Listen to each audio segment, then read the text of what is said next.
सबसे पहला कॉन्सेप्ट हम लोग पढ़ने वाले हैं नेगेटिव स्टेट और पॉजिटिव स्टेट क्या होता है। तो जब मैं नेगेटिव स्टेट कहूंगा तो ऐसा मत मान लीजिएगा कि स्टेट बहुत बुरा है, या पॉजिटिव स्टेट में बोलूंगा तो स्टेट बहुत अच्छा है। देखिए, नेगेटिव और पॉजिटिव स्टेट को मैं एग्जाम्पल के तरीके से आपको समझाने की कोशिश करता हूँ। नेगेटिव और पॉजिटिव स्टेट में सबसे पहले हम लोग नेगेटिव स्टेट के बारे में बात करते हैं। जो नेगेटिव स्टेट होता है, मैं बहुत बार इस टर्म को जब मैं पढ़ाऊंगा आप लोगों को कोर्स को, I would be using often times this word negative state. तो नेगेटिव स्टेट को जो है ना पुलिस स्टेट भी बोला जाता है। नेगेटिव स्टेट ऐसा स्टेट होता है, सबसे पहली बात, when I am saying state, state से मैं कंट्री मीन कर रहा हूँ। यहाँ पे मैं स्टेट से बिहार झारखंड यूपी उड़ीसा नहीं बता रहा हूँ। पॉलिटिकल साइंस में स्टेट का मतलब कंट्री से होता है। अगर हम स्टेट की बात करें तो स्टेट के कुछ क्वालिटीज होते हैं, कुछ फीचर्स होते हैं। पहले हम उसको देखने की कोशिश करते हैं। सबसे पहले एक स्टेट के पास टेरिटरी होनी चाहिए। अब टेरिटरी में पॉपुलेशन होना चाहिए, क्योंकि अंटार्कटिका तो बहुत बड़ी टेरिटरी है अपने आप में, पर अंटार्कटिका को हम स्टेट नहीं कहते, राइट? क्योंकि वहां कोई पॉपुलेशन रिसाइड नहीं करता। तो वहां पॉपुलेशन भी होनी चाहिए, एक टेरिटरी चाहिए हमें, एक पॉपुलेशन चाहिए हमें। तीसरा, उस पॉपुलेशन को रूल करने के लिए हमें गवर्नमेंट चाहिए। अगर हम ये तीनों फीचर देखें तो ये तीनों फीचर तो बिहार के पास भी है, झारखंड के पास भी है, उड़ीसा के पास भी है, यूपी के पास भी है। एक टेरिटरी है, एक पॉपुलेशन है, वहां रूल करने के लिए गवर्नमेंट भी है। तो यूपी देश क्यों नहीं है भाई फिर? झारखंड देश क्यों नहीं है? तो चौथा कैरेक्टरिस्टिक जो है एक स्टेट का, वो लैग करता है इन सब में, जो कि है सोवेर्निटी। सोवेर्निटी का मतलब होता है संप्रभुता। सोवेर्निटी का सिंपली मतलब होता है कि जो गवर्नमेंट होगी वह इतना केपेबल हो कि वह बिना किसी से प्रभावित हुए, इन्फ्लुएंस हुए, अपने खुद के डिसीजन ले सके।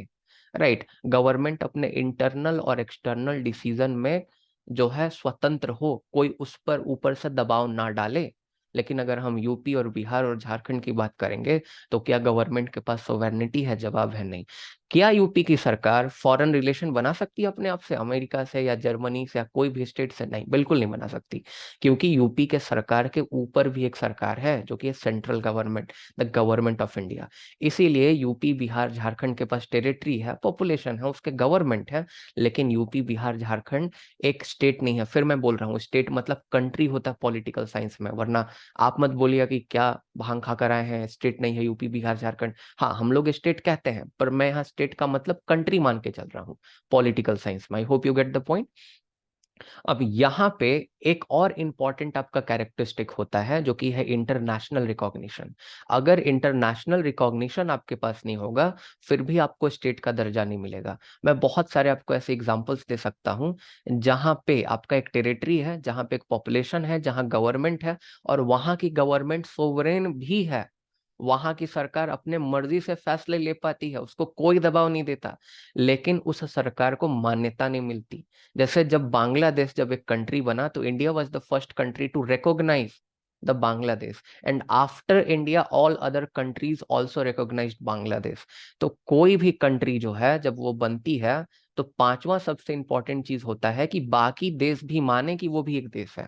एग्जाम्पल के तौर पर एक कंट्री है कोसोवो। कोसोवो को बहुत सारे देश देश नहीं मानते, क्योंकि उसको मान्यता प्राप्त नहीं है। तो ये स्टेट के आपके कैरेक्टरिस्टिक्स होते हैं। अब नेगेटिव और पॉजिटिव स्टेट्स के बारे में हम जानने की कोशिश करेंगे। तो नेगेटिव स्टेट ऐसा स्टेट होता है जो सिर्फ और सिर्फ आपके राइट टू लाइफ को प्रोटेक्ट करता है, जो आपको प्रोटेक्शन देगा, जो आपको सिक्योरिटी देगा, जो आपके प्राणों की रक्षा करेगा, और बाकी वो कोई काम नहीं करता। अगर आप हॉस्पिटल में अपना जो है ट्रीटमेंट नहीं करा सकते, आपके पास पैसे नहीं है, स्टेट आपके लिए सरकारी अस्पताल नहीं बनवाएगा। अगर आपके पास पढ़ने के लिए पैसे नहीं है, स्टेट आपके लिए सरकारी स्कूल नहीं बनवाएगा।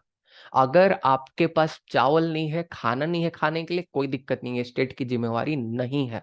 आपको स्टेट जो है खाने पीने के लिए नहीं देने वाले अपने तरफ से, आपको चावल दाल ये नहीं देगा पीडीएस सिस्टम की तरह, पब्लिक डिस्ट्रीब्यूटिव सिस्टम की तरह।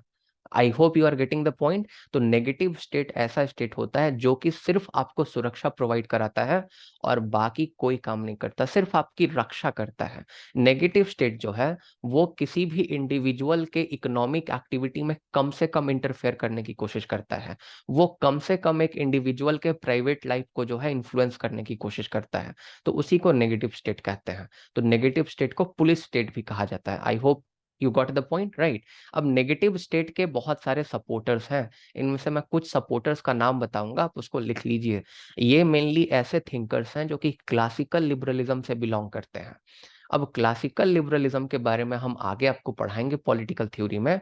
यहाँ अगर हम थिंकर्स की बात करें तो यहाँ थॉमस हॉब्स हो जाएंगे, इनका नाम लिख लीजिएगा, थॉमस हॉब्स हो जाएंगे, लॉक हो जाएंगे, मैं बोलते जा रहा हूँ लिखते जाइए, रूसो हो जाएंगे, थॉमस पेन हो जाएंगे, और दो और मैं थिंकर बता रहा हूँ, ऐसे बहुत सारे थिंकर हैं। एक है आपका समनर नाम का थिंकर। समनर कहता है कि अगर एक ड्रंकर्ड अगर जाकर नाली में गिरा हुआ है तो उसको नाली में ही छोड़ दो, क्योंकि वह वहीं बिलोंग करता है। अगर एक शराबी जाकर नाली में गिर गया है तो शराबी को वहीं रहने दो, उसको उठाकर लाने की जरूरत नहीं है घर में, या फिर उसको रिहैबिलिटेशन सेंटर छोड़ने की जरूरत नहीं है, उसको नशा मुक्ति केंद्र में देने की जरूरत नहीं है। वो शराबी वही डिजर्व करता है, उसको वहीं मरने के लिए छोड़ दो। ये नेगेटिव स्टेट होता है। और वहीं दूसरी तरफ पॉजिटिव स्टेट की अगर हम बात करें तो पॉजिटिव स्टेट आपके प्राणों की रक्षा तो करेगा ही साथ अगर आपके पास बेसिक नेसेसिटी नहीं है ना, वो बेसिक नेसेसिटी भी आपको प्रोवाइड करेगा। पॉजिटिव स्टेट को ही वेलफेयर स्टेट कहा जाता है।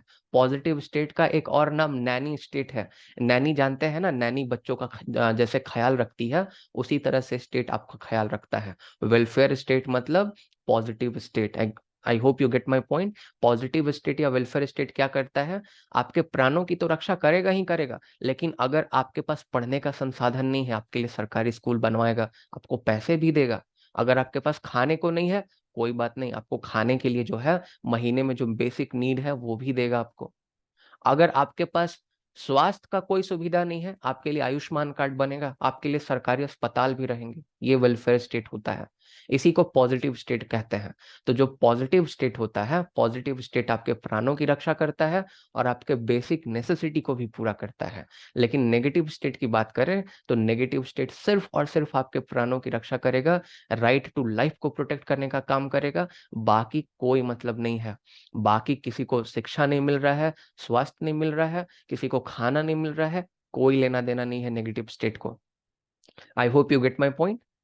नेगेटिव स्टेट बोलेगा कोई बात नहीं, ये बंदा अपने जीवन में मेहनत नहीं किया इसीलिए इसको खाना नहीं मिल रहा है, इसको रहने दो भूखे मरे। और मैं एक और थिंकर का यहाँ पे नाम बता रहा हूँ, जिसको हम लोग बोलते हैं हर्बर्ट स्पेंसर। बहुत इंपॉर्टेंट है, और इसका जो मैं अभी थ्योरी बता रहा हूँ ये एग्जाम में आता भी है, हर्बर्ट स्पेंसर। हर्बर्ट स्पेंसर के बारे में एक और पॉइंट नोट बना के लिख लीजिए कि हर्बर्ट स्पेंसर और विवेकानंद के बीच में करस्पॉन्डेंस हुआ करता था। करस्पॉन्डेंस का मतलब होता है पत्राचार, एक दूसरे को चिट्ठियां लिखा करते थे। विवेकानंद जो है हर्बर्ट स्पेंसर के विचार से बिल्कुल सहमत नहीं थे, दोनों एक दूसरे के कंटेम्पररी थे। हर्बर्ट स्पेंसर को विवेकानंद लेटर लिखा करते थे और विवेकानंद को हर्बर्ट स्पेंसर लिखा करते थे। आखिर हर्बर्ट स्पेंसर ने ऐसा किया क्या, इतने इंपॉर्टेंट थिंकर क्यों है हमारे लिए? ये नेगेटिव स्टेट के सपोर्टर हैं, लेकिन देखिए क्या कह रहे हैं। ये बिलीव करते हैं सोशल डार्विनिज्म में। सोशल डार्विनिज्म का थ्योरी इन्होंने दिया है। तो आपने डार्विन का नाम सुना होगा, चार्ल्स डार्विन का।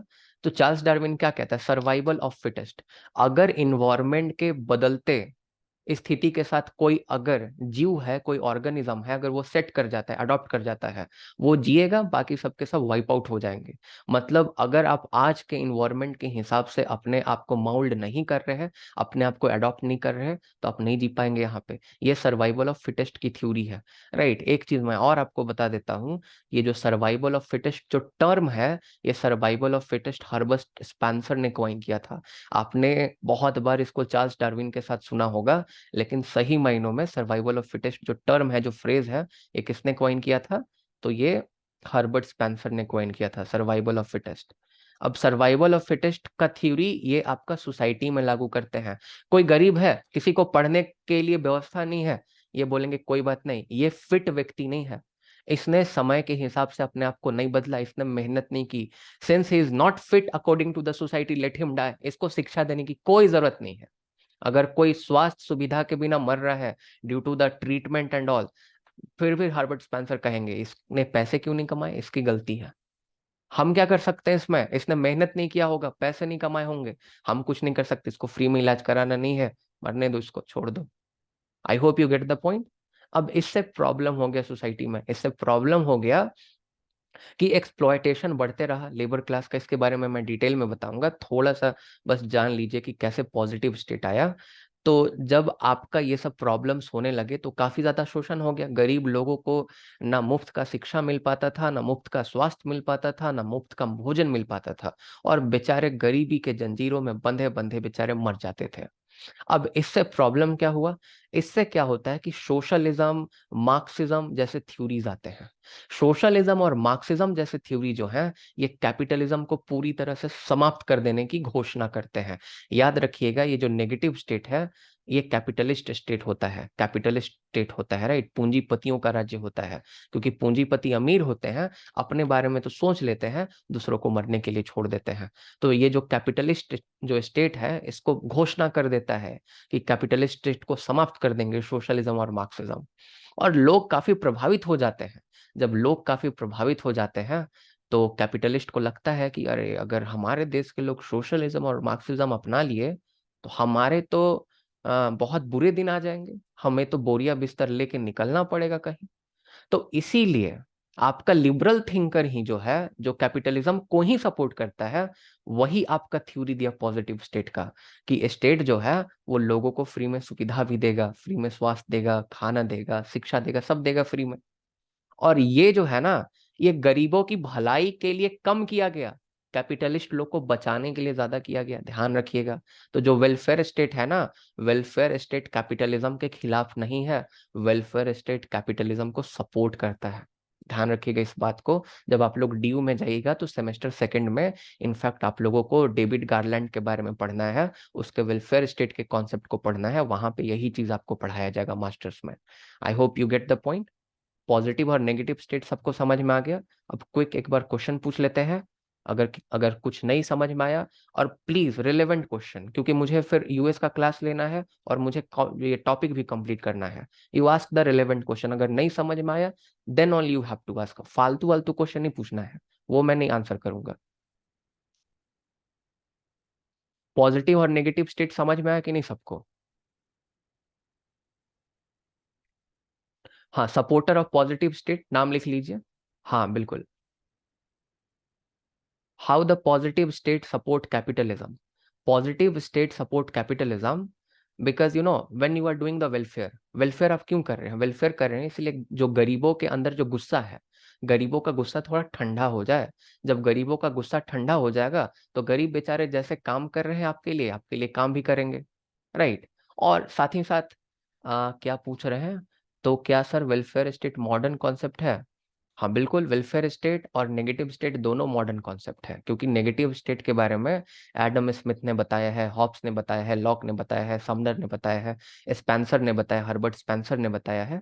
ये सब जो है ना, नेगेटिव जो आपके यहाँ सपोर्टर हैं लिखे हुए हैं तीन चार, राइट। अब यहाँ पे पॉजिटिव स्टेट के बारे में चलिए हम लोग देखते हैं। अच्छा, एक क्वेश्चन इंपॉर्टेंट है कि आखिर वेलफेयर स्टेट कैसे सपोर्ट करता है कैपिटलिज्म को, इसको थोड़ा सा दो लाइन में समझ लेते हैं। वेलफेयर स्टेट इसलिए कैपिटलिज्म को सपोर्ट करता है क्योंकि उसने सोशलिज्म और मार्क्सिज्म को आने से रोक दिया। अगर ये आप फ्री में चावल दाल शिक्षा स्वास्थ्य नहीं देते गरीबों को, तो उनके अंदर गुस्सा बढ़ता जाता, वो क्रांति कर देते, और क्रांति कर देते तो कैपिटलिस्ट को दौड़ा दौड़ा के मारते। अब कैपिटलिस्ट दौड़ा दौड़ा के पिटा नहीं रहे हैं, दौड़ दौड़ कर इसलिए नहीं पिटा रहे हैं क्योंकि राज्य जो है फ्री में व्यवस्थाएं कर दे रहा है। इसीलिए लोग अपने जीवन में ठीक ठाक से खुश हैं। उनको कोई मतलब नहीं है कि कैसे उनका शोषण हो रहा है, उनका शोषण कम कर दिया गया है। तो इसीलिए डेविड गार्लैंड कहते हैं कि जो वेलफेयर स्टेट है, ये सेफ्टी नेट है। इसने कैपिटलिज्म को अभी तक प्रोटेक्ट करके रखा है। This is not against capitalism, it is supporting capitalism. अगर वेलफेयर स्टेट नहीं होता तो मार्क्सिज्म और सोशलिज्म होता, और अगर मार्क्सिज्म और सोशलिज्म होता तो कैपिटलिज्म नहीं होता। तो कैपिटलिज्म को आज तक बचा कर रखा, तो कौन बचा कर रखा? वेलफेयर स्टेट ने बचा कर रखा। इसीलिए वेलफेयर स्टेट को एक सेफ्टी नेट कहा जाता है। I hope you get the point.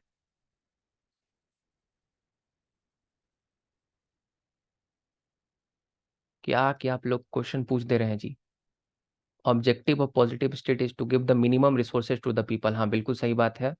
Minimum resource दे देना पॉजिटिव स्टेट का काम है, जिससे लोग जो है एक दूसरे, मतलब कैपिटलिस्ट को परेशान ना करें। बस सिंपल सा इतना समझ सकते हैं आप लोग। Capitalist state, capitalist state negative और पॉजिटिव में अरे भाई यहाँ लिखा हुआ है उज्जवल मालिक, यहाँ देखिए, जो आपका नेगेटिव स्टेट होता है कैपिटल स्टेट, सिंपल सा बात है। नहीं, इट डू नॉट रिमूव। देखिए ये यहाँ पे लिखे हुए हैं कि जो कैपिटलिस्ट स्टेट है, no wait just a second, ये जो कैपिटलिज्म की समस्याएं हैं वेलफेयर स्टेट में रहती हैं। जो प्रॉब्लम है कैपिटलिस्ट स्टेट का, उसको रिमूव नहीं किया गया, उसको कम कर दिया गया है। राइट, आई होप सबको समझ में आ गया होगा। पॉजिटिव स्टेट के थिंकर हम बता रहे हैं। हाँ लिखिए, पॉजिटिव स्टेट के थिंकर लिखिए। लिखिए, Harold Laski, R S Tawney, L T Hobhouse. Harold Laski, R S Tawney, L T Hobhouse, T H Green. इतने थिंकर लिख लीजिए अभी। T H Green, R S Tony,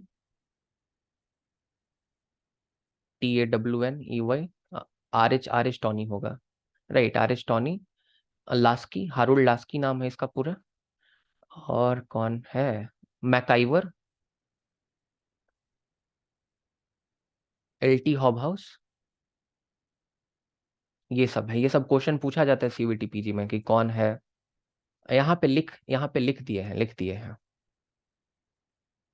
हाँ बिल्कुल, अब उतना हम फिलॉसफी में नहीं जाने वाला है, होप आप सबको समझ में आ गया होगा। राइट, तो ये सबको समझ में आया। अब कमेंट बॉक्स ऑफ करते हैं। थिंकर का नाम जो है, सेम कैसे होंगे सर, दोनों अलग अलग है ना, पॉजिटिव और पॉजिटिव। पॉजिटिव लिबर्टी नहीं, पॉजिटिव लिबर्टी और पॉजिटिव, हाँ पॉजिटिव लिबर्टी और पॉजिटिव स्टेट के थिंकर सेम होंगे, हाँ बिल्कुल सेम होंगे। दोनों के थिंकर सेम होंगे। राइट, बिल्कुल सही बात है। अब फिर से कमेंट बॉक्स ऑफ कीजिए, अब आगे कॉन्सेप्ट में आइए। ये समझ में आ गया सबको?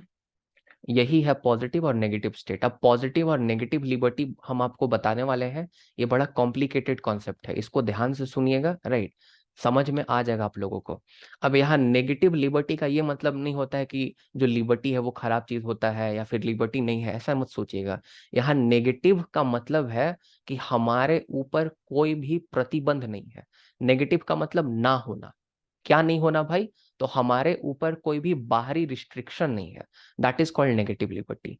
अगर हमें कोई बाहर से रोक नहीं रहा है किसी भी काम को करने के लिए, तो बोलेंगे हमारे पास नेगेटिव लिबर्टी है। मैं समझा रहा हूं 3-4 एग्जाम्पल से, एकदम समझ में आ जाएगा। देखिए, मैं यहां से पटना जाना चाहता हूँ, रांची से। अब मैं अगर रांची से पटना जाऊंगा तो मुझे कोई बीच में मारने लगेगा कि अरे तुम क्यों जा रहे हो रांची से पटना, ना रुक जाओ बीच में। ना कोई मुझे समाज का व्यक्ति रोकने वाला है, ना मुझे सरकार रोकने वाली है। तो मुझे रांची से पटना जाने का नेगेटिव लिबर्टी है। समझ रहे हैं बात को? अगर अपने कॉलेज में पढ़ाने जाऊंगा तो क्या मुझे कोई मारने लगेगा बीच में रास्ते में? क्या कोई मुझे रोक देगा? नहीं रोकेगा। तो मुझे कॉलेज में पढ़ाने की नेगेटिव लिबर्टी है। आप लोगों को सीयूईटी पीजी का क्लास करने का नेगेटिव लिबर्टी है। आपको कोई नहीं रोक रहा है इस क्लास को करने से। तो जब आपके ऊपर कोई भी अगर एक्सटर्नल रिस्ट्रिक्शन नहीं होता है, एक्सटर्नल कांस्टेंट नहीं होता है, कोई बाहर से आपका इंटरफेरेंस नहीं होता है, तब कहते हैं कि आपके पास नेगेटिव लिबर्टी है। I hope you get the point. Positive liberty का क्या मतलब होता है? पॉजिटिव लिबर्टी का मतलब होता है कि हमारे पास आंतरिक क्षमता है कि नहीं। Do I have the internal capacity? मैं एग्जांपल दे रहा हूं, समझ में आ जाएगा। मुझे स्कूल जाकर पढ़ने से किसी ने मना नहीं किया। मैं स्कूल जाऊंगा तो बिल्कुल मैं पढ़ सकता हूं। तो मेरे पास पढ़ाई करने का नेगेटिव लिबर्टी है, क्योंकि कोई बाहर से नहीं रोक रहा है मुझे पढ़ाई करने से। लेकिन अगर मान लीजिए मैं अनसाउंड माइंड का हूं, तो मुझे नहीं पढ़ाई लिखाई नहीं आता मुझे, तब तो ये तो मेरी इंटरनल प्रॉब्लम है ना, ये मेरा इंटरनल कैपेसिटी मैं लैक कर रहा हूं। तो इसको हम लोग कहते हैं कि हमारे पास पॉजिटिव लिबर्टी नहीं है। अगर मुझे स्कूल जाने से कोई रोक भी नहीं रहा है, मैं जाकर पढ़ाई कर सकता हूं, तो इसका मतलब मेरे पास नेगेटिव लिबर्टी है। और मैं पढ़ाई में भी ठीक हूं, कोई दिक्कत नहीं है, मेरा दिमाग उमाग सब साउंड काम करता है। तो मेरे पास इंटरनल कैपेसिटी भी है। तो मेरे पास नेगेटिव पॉजिटिव दोनों लिबर्टी है। और एग्जाम्पल सुनिए, एग्जाम्पल से समझ में आ जाएगा। जॉन है, जॉन दिल्ली से बेंगलोर जाना चाहता है। जॉन दिल्ली से बेंगलोर जाना चाहेगा तो उसको सरकार दिल्ली से बेंगलोर जाने के लिए नहीं रोकेगी। तो जॉन के पास क्या है, अभी कोई बाहरी दबाव नहीं है जॉन के ऊपर। जो जॉन है, जॉन दिल्ली से बेंगलोर जा सकता है। तो जॉन के पास नेगेटिव लिबर्टी है। राइट, इतना समझ में आया? जॉन के पास अपना कार भी है, जॉन के पास पेट्रोल के लिए पैसे भी हैं, जॉन के पास इतनी क्षमता है कि जॉन दिल्ली से बेंगलोर जा सके, तो जॉन के पास पॉजिटिव लिबर्टी भी है। और दोनों लिबर्टी जब हमारे पास रहता है, नेगेटिव और पॉजिटिव, तभी हम किसी काम को कर पाते हैं। अगर दोनों में से किसी एक लिबर्टी को हम हटा दें तो आप उस काम को नहीं कर पाएंगे। अब दूसरा एग्जांपल लेते हैं। जॉन दिल्ली से बेंगलोर जाना चाहता है। जॉन को दिल्ली से बेंगलोर जाने के लिए कोई नहीं मना कर रहा है, तो जॉन के पास नेगेटिव जो है लिबर्टी है। लेकिन इस बार जॉन के पास ना कार है, ना जॉन के पास पैसे हैं, ना जॉन ट्रेन की टिकट कटा सकता है क्योंकि उसके पास पैसे नहीं है। तो जॉन के पास पॉजिटिव लिबर्टी नहीं है, बिकॉज उसके पास इंटरनल कैपेसिटी नहीं है। I hope you get my point. एक और एग्जाम्पल, जॉन दिल्ली से बेंगलोर जाना चाहता है। इस बार जो जॉन है उसके पास खूब पैसा वैसा है, मतलब इतना पैसा उसके पास कि अंबानी को खरीद लेगा। कार वार सब उसके पास है, आराम से जा सकता है। तो पॉजिटिव लिबर्टी तो है, उसके पास इंटरनल कैपेसिटी है, राइट, दिल्ली से बेंगलोर जाने का। लेकिन सरकार ने ऐसा कानून बना दिया कि जॉन जिस धर्म से बिलोंग करता है या जाति से बिलोंग करता है, उस धर्म और जाति के लोग दिल्ली से बेंगलोर नहीं जाएंगे। तब जॉन के ऊपर एक्सटर्नल रिस्ट्रिक्शन लग गया, तो जॉन के पास अभी नेगेटिव लिबर्टी नहीं है। आई होप सबको समझ में आया। अब हम पूछ रहे हैं, बस मेरे को बताइएगा किसके पास नेगेटिव लिबर्टी है, किसके पास नेगेटिव लिबर्टी नहीं है, राइट। अभी मैं एक एग्जांपल दे रहा हूं। अगर नहीं समझ में आया तो आप लोग हैंड रेज कर सकते हैं, अपना डाउट लिख सकते हैं, पूछ सकते हैं। लेकिन समझ में आ गया तो टाइम मत जाया कीजिएगा, ओके। अब देखिए, एक हम पहले एग्जाम्पल दे रहे हैं। मोहन है। मोहन जो है पायलट बनना चाहता है। मोहन को पायलट बनने से कोई नहीं रोक रहा है, लेकिन मोहन के पास पायलट के पढ़ाई करने के पैसे ही नहीं है, राइट। तो मोहन के पास क्या है क्या नहीं है, बताइए, बताइए कमेंट बॉक्स में। मोहन पायलट बनना चाहता है, पायलट बनने से उसको कोई नहीं रोक रहा है, बन सकता है। पॉजिटिव लिबर्टी, हाँ, he has the negative liberty, बिल्कुल सही बात, but he do not have the, हाँ बिल्कुल सही बात, हाँ नेगेटिव है लेकिन पॉजिटिव नहीं है, बिल्कुल सही बात है। हाँ सब सब, हाँ सबको समझ में आ गया, कोई दिक्कत की बात नहीं है, बिल्कुल वेल डन, चलिए बहुत बढ़िया है। अब एक और क्वेश्चन पूछ रहे हैं, अब इसी को, मोहन को दोबारा से पकड़ते हैं। मोहन खूब पैसा वाला है, राइट, वो आराम से जो है वो आराम से पायलट का कोर्स कर सकता है। लेकिन मोहन जिस जाति से बिलोंग करता है, सरकार ने बोला ना, ये जाति वाला पायलट नहीं बनेगा। तो मोहन के पास पॉजिटिव है, नेगेटिव नहीं है, बिल्कुल सही बात, बिल्कुल सही बात, सबको समझ में आ गया, बिल्कुल सही बात। ठीक बात है। चलिए वेल डन, अब फिर से कमेंट बॉक्स ऑफ करते हैं। हाँ ठीक बात है, सबको समझ में आ गया, आई थिंक सबको समझ में आ गया है। Perfect, okay. अब आगे चलिए बढ़ते हैं। अब ये पॉजिटिव नेगेटिव लिबर्टी का जो कॉन्सेप्ट है, ये आपका एक क्लासिकल कॉन्सेप्ट है। यही कॉन्सेप्ट जो है सभी थिंकर्स मानते हैं। अब यहाँ पे जिसके पास पॉजिटिव लिबर्टी नहीं है, उसको पॉजिटिव लिबर्टी देना चाहिए कि नहीं देना चाहिए, आप लोग बताइए। अगर किसी के पास पढ़ने के पैसे नहीं है या स्वास्थ्य के लिए पैसे नहीं है, तो उसको देना चाहिए पॉजिटिव लिबर्टी कि नहीं देना चाहिए। अगर मोहन के पास पायलट के कोर्स करने के पैसे नहीं है, तो सरकार मदद कर सकती है कि नहीं कर सकती है। सरकार कुछ जो है स्कॉलरशिप के प्रोग्राम चला सकती है कि नहीं चला सकती है, तो चला सकती है। सरकार रिजर्वेशन दे सकती है, राइट। अब यहाँ पे देखिए, यहाँ पे खेल होगा। खेल ऐसा होगा कि जो आपके नेगेटिव स्टेट के सपोर्टर होंगे, नेगेटिव स्टेट के सपोर्टर यहाँ पे जो हम बता रहे हैं, तो नेगेटिव स्टेट वाला सपोर्टर बोलेगा कि नहीं, सिर्फ नेगेटिव लिबर्टी हमें देना चाहिए, बस हम किसी के ऊपर रोक नहीं लगाएंगे। पायलट बनना चाहता है, वो टेररिस्ट बनना चाहता है, जो बनना चाहेगा बने, कोई दिक्कत का बात नहीं। वो टेररिस्ट वाला हम मजाक से बोले, उसको सीरियस मत लीजिएगा, ओके। क्योंकि वो जो है कानून के परव्यू में नहीं आता, वैसे ही हम मजाक से बोले हैं, जस्ट किडिंग, राइट। तो आप जो बनना चाहते हैं बनिए, बाहर से कोई हम रोक नहीं लगाएंगे। लेकिन पैसा वैसा नहीं देंगे, अगर आपके पास इंटरनल कैपेसिटी नहीं, आप अपना समझिए। ऐसा कौन बोलेगा?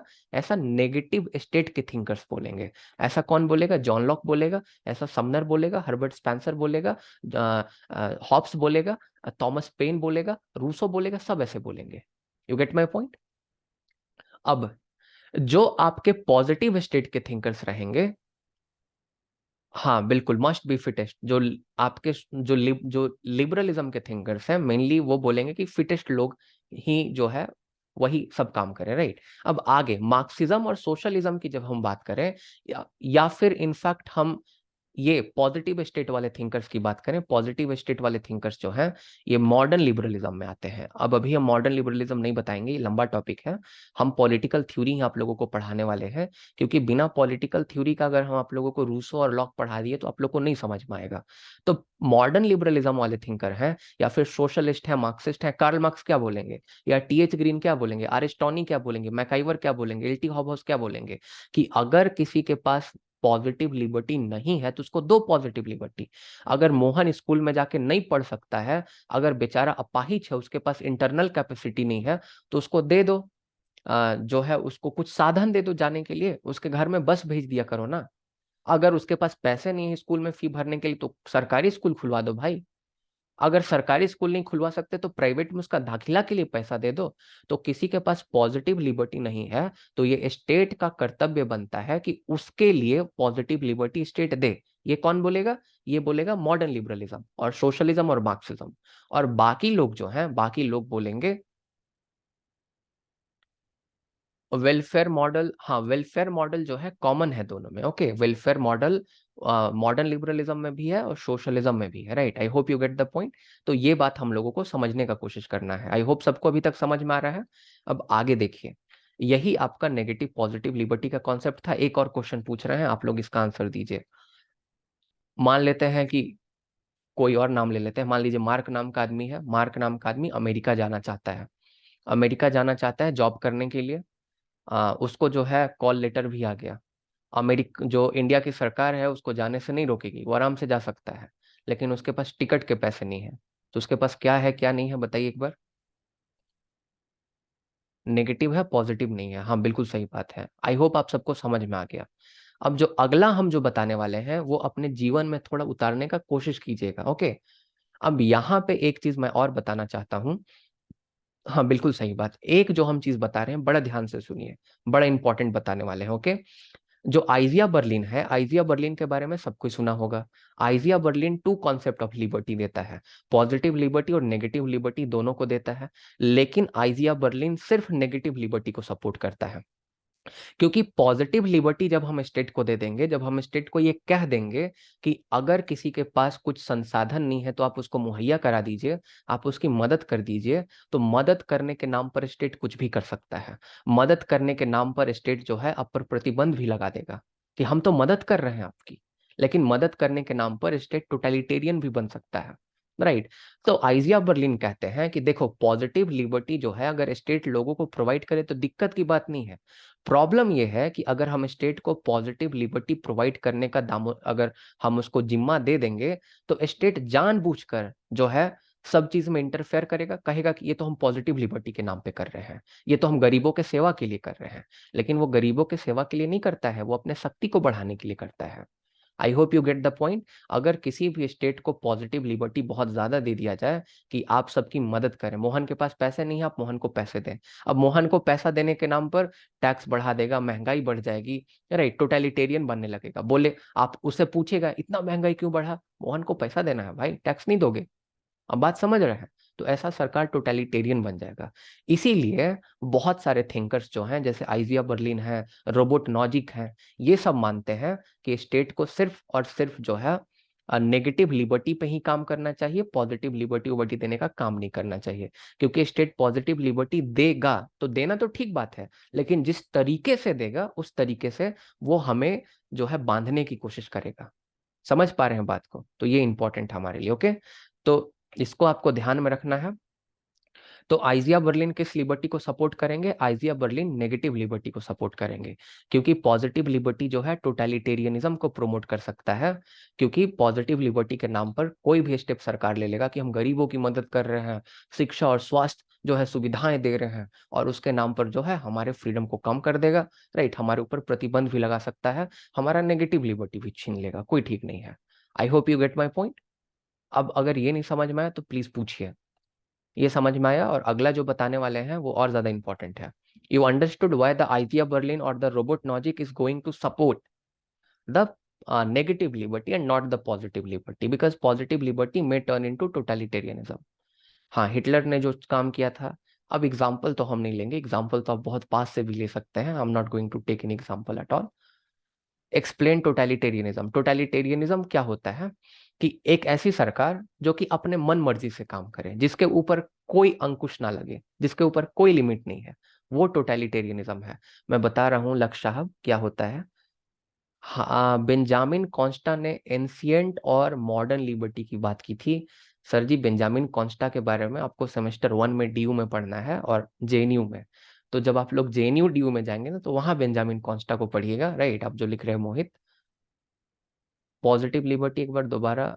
पॉजिटिव लिबर्टी का मतलब कि अगर मेरे पास क्षमता है किसी भी काम को करने के लिए, तो मेरे पास पॉजिटिव लिबर्टी है, राइट। एक बार रिपीट कर दीजिए, नेगेटिव लिबर्टी को क्यों सपोर्ट नहीं, नेगेटिव लिबर्टी को क्यों सपोर्ट किए हैं। अच्छा अच्छा, हम समझ गए आप लोगों का क्वेश्चन।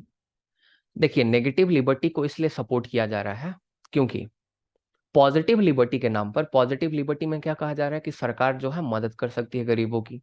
तो गरीबों के मदद करने के नाम पर सरकार कुछ ऐसे कानून बना देगी जो कि हमारी स्वतंत्रता छीन सकती है। इसीलिए नेगेटिव लिबर्टी ज्यादा बेहतर है, उसी को काफी थिंकर सपोर्ट करते हैं। टोटलिटेरियनिज्म का मतलब है सरकार ऐसे काम कर रही है जैसे उसके ऊपर ना कोई संविधान हो, ना कोई नियम कानून हो, तो उसको टोटलिटेरियनिज्म कहते हैं, राइट। सिंपल सा वही मतलब होता है। अब जो हम आगे पढ़ाने वाले हैं उसको आप समझिए। देखिए, आइजिया बर्लिन जो है ना, उसने एक पॉजिटिव लिबर्टी का अलग डायमेंशन दिया, और ये पॉजिटिव लिबर्टी का फिलोसफिकल डायमेंशन है। ये स्टेट राजनीति से नहीं जो है रिलेटेड है, ये हमारे से, हमारे जीवन से रिलेटेड है। इसको समझिए। तो आइजिया बर्लिन का ये कॉन्सेप्ट पूछा जाता है सीयूईटी पीजी में कि सेल्फ मास्टरी किसने कहा है। पॉजिटिव लिबर्टी का मतलब सेल्फ मास्टरी। देखिए, हमारे अंदर ना दो तरह के जो है आपके सेल्फ होते हैं। सेल्फ का मतलब दो तरह का हमारे अंदर आत्मा रहता है, एक अच्छा वाला, एक आपका बुरा वाला, एक गॉड लाइक, एक डेविल लाइक, राइट। एक आपका ऐसा अभी आपके अंदर आत्मा होगा, एक ऐसा आपका आवाज होगा अंदर का जो कह रहा होगा कि अरे इंडिया पाकिस्तान का मैच चल रहा है, ये सीयूईटी पीजी वाला रिकॉर्डिंग देख लेंगे, जो कि उसमें गलत नहीं है, ये तो हम गलत एग्जांपल ले लिए। अगर मान लीजिए आपको क्लास करना है या पढ़ाई करना है, तो एक आपका अंदर का मन बोलता होगा कि सोते हैं ना, आराम से बाद में पढ़ेंगे, कोई दिक्कत का बात नहीं है। तो जो ऐसे बोलता है कि नहीं, आलस करना ठीक है, या बाद में पढ़ाई कर लेंगे, बाद ही में क्लास देख लेंगे तो क्या होगा, कल ही क्लास अटेंड करेंगे तो क्या होगा, तो एक ऐसा मन होगा आपके अंदर, उसको लोअर सेल्फ कहते हैं। एक ऐसा भी मन होगा जो कि हाईली मोटिवेटेड होगा, जो कि कहता होगा नहीं, सीयूईटी पीजी तो क्रैक करना ही करना है, और जेएनयू और ड्यू तो चाहिए ही चाहिए, जो कि आराम से मिल जाएगा, don't worry for that, right. मतलब सबको नहीं मिलेगा, जो पढ़ेंगे उन्हीं को, राइट। तो जो कि आपका हायर सेल्फ है, समझ रहे हैं, जो कि आपको हमेशा मोटिवेटेड रखता है, जो कि हमेशा आपको कहेगा कि नहीं, अभी पढ़ने का टाइम है, सो तो बाद में लेंगे, चलो 1.5 घंटे बाद सो लेते हैं, अभी पढ़ाई कर लेते हैं, या अभी कुछ प्रोडक्टिव काम कर लेते हैं। तो एक ऐसा हमारे अंदर का लाइक मन होता है जो हमेशा हमें डाइवर्ट करने के लिए कोशिश करता है कि चलो कभी अपने बेस्ट फ्रेंड से चैट कर लेते हैं, कभी कुछ कर लेते हैं, कभी रील्स जो है स्क्रॉल कर लेते हैं। तो एक ऐसा वाला भी मन होगा जो कि लोअर सेल्फ है। तो अगर आप लोअर सेल्फ से अगर गाइडेड हैं, लोअर सेल्फ से गाइडेड है मतलब कि अगर आपको रील्स देखने का मन करता है, आप 1 घंटा रील्स ही देख जाते हैं, और उस समय आपका दिमाग वमाग काम नहीं करता है, बाद में दिमाग काम करता है, अरे यार हम तो पढ़ाई कर सकते थे 1 घंटे में। तो इसका मतलब कि आपके ऊपर आपका लोअर सेल्फ, जो बुरी वाली आत्मा है ना, वो आपके सामने हावी है, आपके ऊपर, राइट। और वही एक होगा स्टूडेंट जो कि रील्स नहीं स्क्रॉल करेगा, मे भी कुछ वो बेहतर पढ़ ले, मे भी लक्ष्मीकांत उठाए और पढ़ ले, मे भी कोई चैप्टर देख ले उसमें से। रील्स भी देखना बुरी बात नहीं है, 10 मिनट देख सकते हैं, बट एक एक घंटा ना देखे, और मे बी रील्स देखे तो मे बी 5 मिनट के लिए, रिफ्रेशमेंट के लिए। तो ऐसे स्टूडेंट का हायर सेल्फ उसको डोमिनेट कर रहा है। तो अगर आपका हायर सेल्फ आपको डोमिनेट करता है और लोअर सेल्फ हायर सेल्फ के सब ऑर्डिनेट है, मतलब अच्छा वाला आपका मन अगर आपको कंट्रोल कर रहा है, तो आपके पास पॉजिटिव लिबर्टी है। अगर अच्छा वाला मन जो कि पढ़ाई करने का जिसको मन कर रहा है, जिसको रील्स के जगह पे लक्ष्मीकांत पढ़ने का मन कर रहा है, अगर वो मन से अगर आप कंट्रोल्ड हैं, तो आपके पास पॉजिटिव लिबर्टी है। लेकिन अगर लोअर सेल्फ, जिसको नींद आते रहता है, जिसको हमेशा मूवी देखने का मन करता है, रील्स स्क्रॉल करने का मन करता है, अगर ये वाला सेल्फ अगर आपको कंट्रोल कर रहा है, तो फिर आपके पास पॉजिटिव लिबर्टी नहीं है। आई होप आपको समझ में आया। क्योंकि आप जो चाहते हैं, आप अपनी बात ही नहीं सुन पा रहे हैं। मतलब फ्रीडम का क्या मतलब होता है, हम अपने मन से फैसला लें, अपने चॉइस से फैसला लें। तो आपका चॉइस तो पढ़ने का होता है, हायर सेल्फ का, लेकिन आप कहाँ उसकी बात मानते हैं। आप तो रील्स और सोकर आप अपना समय बर्बाद करते हैं। तो काहे का पॉजिटिव लिबर्टी है आपके पास। आपके पास कहाँ है पॉजिटिव लिबर्टी? लेकिन अगर आप ऐसा नहीं करते होंगे तो आपके पास पॉजिटिव लिबर्टी होगी। तो इसको ये जो आइजिया बर्लिन का कॉन्सेप्ट है, इसको आपको दिमाग में भी रखना है और इसको आप अपने लाइफ में भी इस्तेमाल कर सकते हैं। आई होप सबको समझ में आ गया क्या कह रहा है आइजिया बर्लिन ये पॉजिटिव लिबर्टी के कॉन्सेप्ट में। सेल्फ मास्टरी क्या होता है? तो पॉजिटिव लिबर्टी का मतलब होता है self mastery on lower self by higher self, कि आपका जो लोअर सेल्फ है वो सबड्यूड है, हायर सेल्फ आपके लोअर सेल्फ को कंट्रोल कर रहा है। That is called the positive liberty. सबको समझ में आ गया? एक बार बता दीजिए प्लीज, कमेंट बॉक्स खोले हैं हम। सबको समझ में आ गया? सिंपल था। चलिए अब आगे बढ़ते हैं। Okay, I think all of you get the point. Okay, अब आगे चलते हैं सर। अब हम पॉजिटिव और नेगेटिव राइट्स के बारे में डिस्कस करने वाले हैं। सब इसमें पॉजिटिव नेगेटिव आने वाला है। देखिए नेगेटिव राइट्स क्या होता है, पहले इसको समझने की कोशिश करते हैं। कुछ ऐसे अधिकार होते हैं जो कि आप बिना सरकार के मदद के आप उसको इस्तेमाल कर सकते हैं। उसमें सरकार कुछ ना भी करे, सिर्फ आपको अधिकार दे दे तो आप उसका इस्तेमाल कर लेंगे। जैसे freedom of speech and expression, freedom to profess your religion. अगर आपको अपने धर्म का पालन करना है तो धर्म का पालन तो खुद से कर सकते हैं ना, खुद से हाथ जोड़कर भगवान के सामने प्रार्थना कर सकते हैं, या फिर अगर आप दूसरे धर्म के हैं तो आप अपना तरीका अपना सकते हैं। तो आप अपने धर्म को फॉलो करेंगे तो उसमें स्टेट का क्या लेना देना है? उसमें थोड़ी स्टेट जो है आएगा ऐसे ऐसे आपका हाथ करेगा, जुड़वाएगा, राइट? या फिर अगर freedom of speech and expression की बात करें कि आपके पास अभिव्यक्ति की स्वतंत्रता है, आप बोल सकते हैं, तो बोलने के लिए आपको कोई जीभ पकड़ेगा, अरे बोलो बोलो बोलो, ऐसे तो नहीं कोई करेगा। तो कुछ ऐसे राइट्स होते हैं जो कि हम बिना सरकार के मदद के हम एक्सरसाइज कर पाएंगे। अगर सरकार उसमें अगर कुछ मदद करने आएगी तब दिक्कत है। सरकार अगर कुछ इंटरफेयर करेगी हमारे स्पीच और एक्सप्रेशन के राइट में तब दिक्कत आ सकती है। सरकार जितना दूर रहे इन अधिकारों से उतना बेहतर होगा, उतने आसानी से हम इन अधिकारों को एक्सरसाइज कर पाएंगे। अगर फ्रीडम ऑफ रिलीजन की बात करें तो बिल्कुल सरकार दूर रहे, कोई मतलब नहीं है सरकार से, हम अपने रिलीजन को प्रोफेस कर पाएंगे सही तरीके से। सरकार अगर आके कुछ इंटरफेयर करने लगेगी तब दिक्कत हो सकता है। मतलब सरकार जितना दूर ही रहे उतना अच्छा। तो ऐसे अधिकार जो कि हम एक्सरसाइज कर सकते हैं बिना सरकार बिना राज्य के मदद के, जो हम अपने आप से एक्सरसाइज कर सकते हैं, उसमें ना हमें समाज की आवश्यकता पड़ेगी, ना स्टेट की आवश्यकता पड़ेगी, ना गवर्नमेंट की आवश्यकता पड़ेगी, खुद से कर पाएंगे। Right to privacy. अब राइट टू प्राइवेसी में अगर सरकार आ जाए मदद करने तो दिक्कत है फिर, तब हमारी प्राइवेसी जो है हार्म हो जाएगी। अगर सरकार दूर ही खड़ी है कोई दिक्कत नहीं, I will exercise my right to privacy. You get my point? तो नेगेटिव राइट्स ऐसे राइट्स होते हैं जो कि हम एक्सरसाइज कर सकते हैं बिना किसी थर्ड पर्सन के मदद के, बिना स्टेट, बिना सोसाइटी, बिना एनी इंडिविजुअल, बिना any government. You get my point? That is called the negative right. Positive rights क्या होता है? पॉजिटिव राइट्स ऐसे अधिकार होते हैं जिसमें आपको राज्य चाहिए ही चाहिए। अगर राज्य आपकी मदद नहीं करेगा तो आप उन राइट्स को एक्सरसाइज नहीं कर सकते हैं। राइट टू वर्क, अगर राज्य आपको नौकरी नहीं देगा तो आप कहाँ नौकरी कीजिएगा? आप जाकर थोड़ी जो है वहां फावड़ा लीजिएगा और पूरा रोड जो है उसको ठीक कर दीजिएगा अपने आप से कि चलो ना, वर्क तो कुछ ना कुछ मिल ही गया। राइट टू एडुकेशन, अगर सरकार ना चाहे तो आप कैसे एडुकेशन प्राप्त करेंगे, कैसे डिग्री मिलेगी? सरकार है तब ना। आज इंस्टीट्यूशंस हैं, कॉलेजेस हैं, यूनिवर्सिटीज हैं। अगर प्राइवेट यूनिवर्सिटी भी हैं तो प्राइवेट यूनिवर्सिटी तभी एग्जिस्ट कर रही है जब उनके पास मान्यता है सरकार की, जब उनके पास एफिलिएशन है। अगर सरकार का अगर एफिलिएशन नहीं होगा तो कहाँ से प्राइवेट जो है यूनिवर्सिटी भी या कॉलेज भी रहेगा? तो कुछ ऐसे अधिकार होते हैं जिसमें सरकार ना आए तो दिक्कत है फिर। सरकार की मदद चाहिए ही चाहिए, सरकार का इंटरफेरेंस उसमें चाहिए ही चाहिए, सरकार का सपोर्ट चाहिए, स्टेट का सपोर्ट चाहिए, राइट? जैसे राइट टू एडुकेशन, अगर राइट टू एडुकेशन एक्सरसाइज करना है तो खुद से नहीं कर पाइएगा। राइट टू वर्क एक्सरसाइज करना है तो खुद से नहीं कर पाइएगा। कहाँ नौकरी कीजिएगा? कौन देगा नौकरी आपको? जब तक सरकार नहीं चाहेगी आप नहीं कर सकते, राइट? अगर आपको ठेला भी लगाना है तो उसके लिए भी आपको लेना पड़ता है कुछ परमिशन फ्रॉम म्युनिसिपैलिटी, उसमें भी सरकार का रोल है। फुटपाथ पे कुछ दुकान भी लगाना है तो भी, वरना अतिक्रमण में सरकार उठा के सब ले जाती है। कभी सरोजनी नगर मार्केट में गए होंगे, हम लोग तो दिल्ली में रहते थे तो उस समय जो है गरीबी छाया हुआ था चारों तरफ से, तो जाते थे शॉपिंग करने सरोजनी नगर मार्केट में। तो वहां कभी कभी पूरा का पूरा अति जो है क्रमण का ट्रक आता था और सब सामान वामान लेके चला जाता था। आपने देखा होगा। I hope I get. आप कमेंट कमेंट बॉक्स में लिखिए, कमेंट बॉक्स में, क्योंकि फिर ना फिर रिकॉर्डिंग में प्रॉब्लम होता है, रिकॉर्डिंग में फिर आवाज आ जाता है दूसरा। आप कमेंट बॉक्स में रुकिए, हम ऑन कर दे रहे हैं। आप जो पूछना चाहते हैं। हाँ जी, अपना क्वेश्चन पूछिए। आई होप आप सबको क्लियर हो गया होगा पॉजिटिव राइट और नेगेटिव राइट क्या होता है। No doubt in this. कुछ ऐसे अधिकार हैं जो कि आप बिना सरकार के मदद के इस्तेमाल कर पाएंगे, that are the negative right. कुछ ऐसे अधिकार हैं, पॉजिटिव का मतलब उसमें होना चाहिए, पॉजिटिव मतलब है। अगर किसी को डेंगू निकलता है पॉजिटिव, मतलब पॉजिटिव माने है। अगर डेंगू नेगेटिव निकला तब ना आपको डेंगू नहीं है। तो डेंगू पॉजिटिव माने डेंगू तो हो गया आपको, माने पॉजिटिव राइट, माने सरकार चाहिए इसमें प्लस, सरकार चाहिए। यहाँ पे सरकार नहीं चाहिए, नेगेटिव नहीं, यहाँ सरकार नहीं है, यहाँ सरकार है। राइट, ये पॉजिटिव नेगेटिव का मतलब होता है।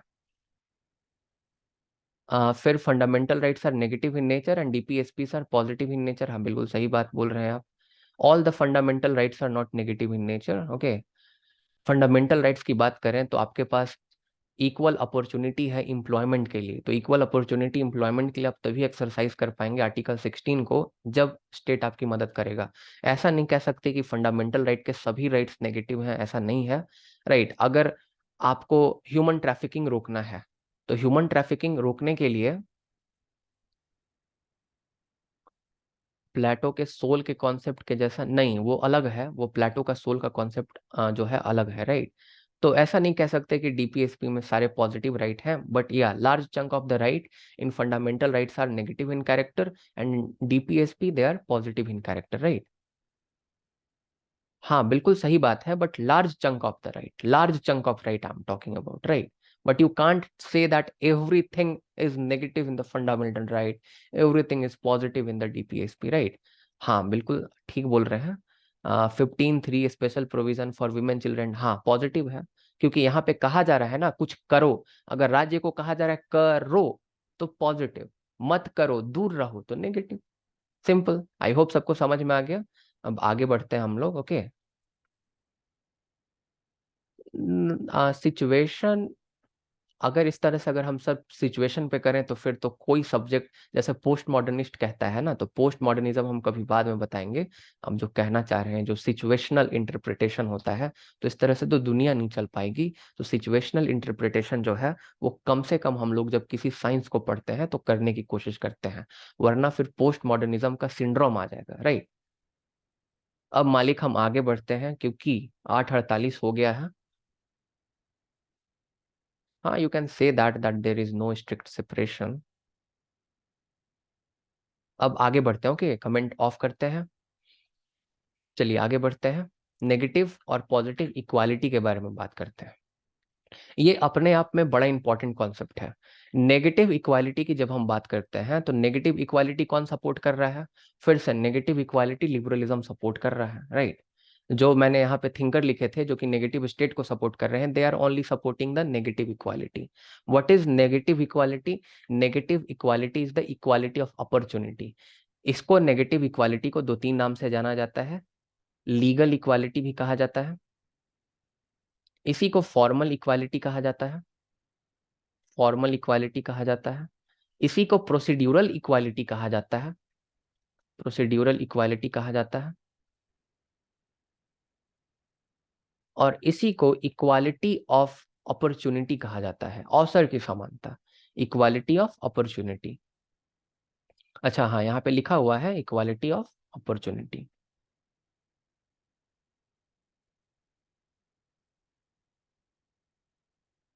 अब इसको हम समझते हैं, सबको अवसर की समानता है।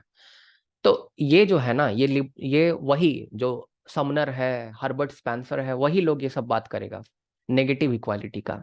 आपको अधिकार, आपको समानता मिल जाएगी कैसे? तो पॉलिटिकल इक्वालिटी मिल जाएगी।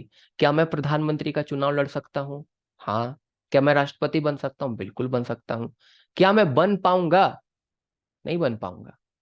तो मुझे कागज में तो आपने समानता दे दी कि मैं भी राष्ट्रपति का चुनाव लड़ सकता हूं, मेरे पास भी अपॉर्चुनिटी है, मेरे पास भी इक्वल अवसर है। क्या मैं विधायक का चुनाव लड़ सकता हूँ? हाँ बिल्कुल, अपॉर्चुनिटी तो है मेरे पास। क्या मैं विधायक बन पाऊंगा? Again a question mark. तो ये आपने बस लिखित स्वतंत्रता दी है हमें, ये लिखित आपने समानता दी है हमें लिख कर। तो मेनली जब हम नेगेटिव इक्वालिटी की बात करते हैं तो इसमें पॉलिटिकल और सिविल इक्वालिटी आता है। पॉलिटिकल और सिविल इक्वालिटी की बात करते हैं जहां सबको इक्वल वोटिंग राइट दे दिए जाते हैं, जहां सबको इक्वल अपॉर्चुनिटी दे दिया जाता है कंटेस्ट करने के लिए इलेक्शन। क्या सबको इक्वल अपॉर्चुनिटी है आईएएस बनने का? है तो सब आईएएस बन सकता है, लेकिन क्या सब आईएएस बन पाएंगे? एक रिक्शे वाला का बेटा, क्या उसके पास भी उतना अपॉर्चुनिटी है, उतना ही आईएएस बनने का अपॉर्चुनिटी है? जिसके पिता ऑटो चलाते हैं, रिक्शा चलाते हैं, जिसके घर में जो है 2 वक्त का अनाज नहीं हो पाता ठीक से उपलब्ध, वो भी क्या उतना ही बेहतर तरीके से आईएएस बन पाएगा? क्या विजन आईएएस का फी पे कर पाएगा 1.5 लाख रुपए, 2 लाख रुपए? है पॉसिबल उसके लिए? क्या सीयूईटी पीजी का ठीक से प्रिपरेशन कर पाएगा? क्या 3,000 दे पाएगा पढ़ो तो ऐसे के बैच का, या कोई अदर बैच का? क्या टेस्ट सीरीज खरीद पाएगा? इक्वालिटी ऑफ आप अपॉर्चुनिटी में कह रहे हैं कि सबको समानता है, सब आईएएस बन सकते हैं, सब विधायक बन सकते हैं, सब एमपी बन सकते हैं, सब प्रधानमंत्री बन सकते हैं, राष्ट्रपति बन सकते हैं। कैसे? आपने क्या आउटकम को देखा? यहां देखिए इक्वालिटी पढ़ा रहे, थोड़ा जो है डिटेल में पढ़ाएंगे। तो अपॉर्चुनिटी सबको दे रहे हैं, अपॉर्चुनिटी देने से आउटकम समान आए इसकी कोई गारंटी नहीं है। आउटकम मतलब कि सभी स्ट्राटा के लोग जो हैं वो आईएएस बन जाए, रिक्शा वाला का बेटा भी आईएएस बन जाए, गरीब भी आईएएस बन जाए। कितना होता है ऐसा? तो इक्वालिटी ऑफ अपॉर्चुनिटी की बात करते हैं नेगेटिव इक्वालिटी वाले। अवसर दे दो, आपके पास संसाधन है कि नहीं, पैसे हैं कि नहीं, कोई आपसे नहीं पूछेगा। वही दूसरी तरफ अगर हम पॉजिटिव अगर इक्वालिटी की बात करें तो वहां हम इक्वालिटी ऑफ अपॉर्चुनिटी की बात नहीं करते, वहां हम इक्वालिटी ऑफ आउटकम की बात करते हैं। इसको सब्सटैंटिव इक्वालिटी कहा जाता है। इसको सब्सटैंटिव जैसे यहाँ फॉर्मल कहते हैं ना, इसको सब्सटैंटिव बोलते हैं, ओके। और इसको सोशल इक्वालिटी, इकोनॉमिक और सोशल इक्वालिटी मेनली इसमें आता है, राइट। तो यहाँ पे आप रिक्शे वाले को सिर्फ आईएएस के एग्जाम में बैठने का मौका मत दीजिए ना, उसको पढ़ाई की भी जो है व्यवस्था कराइए ना। यहीं से रिजर्वेशन का कॉन्सेप्ट आता है, जिसको पॉजिटिव डिस्क्रिमिनेशन कहा जाता है। यहीं से एफर्मेटिव एक्शन का कॉन्सेप्ट आता है। एफर्मेटिव एक्शन रिजर्वेशन को ही कहते हैं, जो कि अमेरिका में दिया गया नाम है। अमेरिका में एफर्मेटिव एक्शन मिला हुआ है ब्लैक अमेरिकन को, और एफर्मेटिव एक्शन रिजर्वेशन को वहां कहते हैं। यहाँ पे पॉजिटिव डिस्क्रिमिनेशन बोला जाता है, आमतौर पर आरक्षण कह देते हैं। तो आरक्षण का क्या कॉन्सेप्ट है?